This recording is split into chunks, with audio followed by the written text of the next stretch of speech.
The engines were finding life difficult. Workmen were mending the viaduct on the main line. The arches needed strengthening. The Fat Controller did not want to close the railway while the work was done, and so repairs took a long time.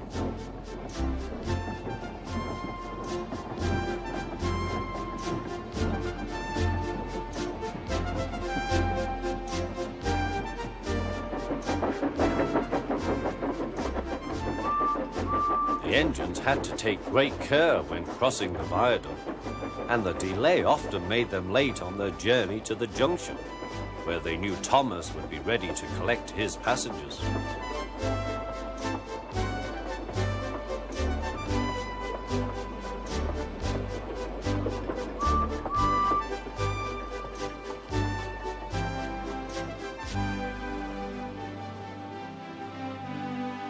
Thomas grew crosser and crosser. "Time's time," he grumbled.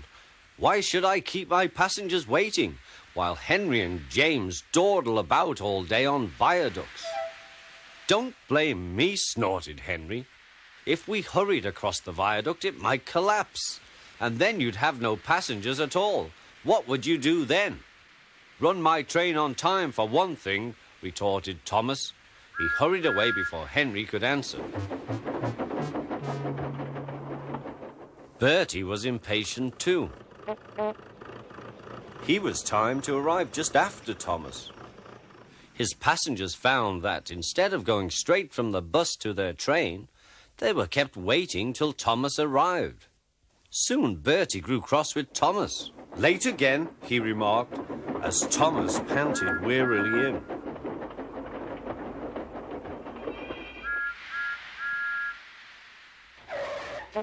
"We may be friends, but I thought you could go fast, Thomas. It's time we had another race. I reckon I could beat you now." Thomas let off steam loudly. "Rubbish," he hissed fiercely. "It's those main-line engines. They dither about on their viaduct and then blame the Fat Controller's workmen. It's just an excuse for laziness, if you ask me."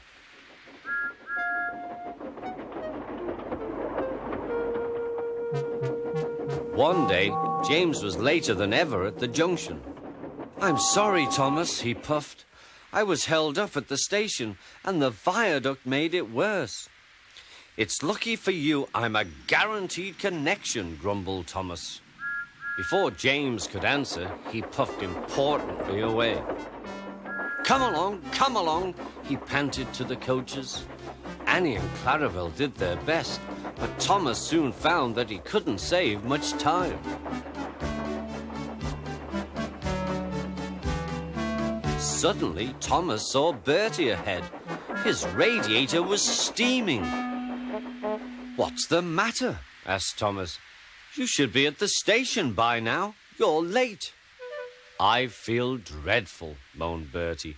"All upset inside, and driver says he can't make me better." "Thank goodness you're late too. Can you take my passengers, please? They'll never get home otherwise." "Of course," agreed Thomas. He now felt sorry for Bertie and promised to get help at the next station. Thomas set off again. Already he felt much more cheerful, and Bertie's passengers, travelling in Annie and Clarabel, all reached home safely.